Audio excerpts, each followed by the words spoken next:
Engineered Math Random Solve Problem number 5. Given the figure below, find x. Yan. So meron tayong figure dito consisting of a circle na merong secant line or secant segment GT tapos tangent segment GE na nag-i-intersect dito sa exterior ng circle at point G. So hanapin natin itong x which is yung length ng AT. Given then yung mga dimensions. So we have GA is 4, GE is 6. So actually, meron tayong derived formula dito, power theorems for circle.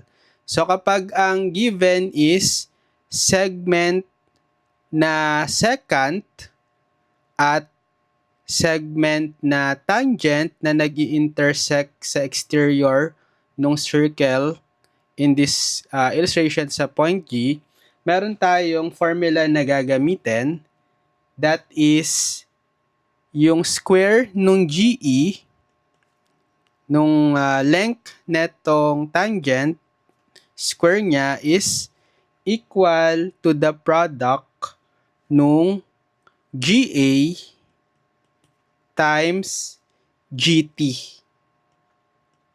Okay? So, isa-substitute natin yung values. So, we have GE, that's 6. So, 6 squared is equal to GA, which is 4, times GT. So, yung GT is the sum nung GA tsaka AT, right? So, that's GA4 plus AT, which is X.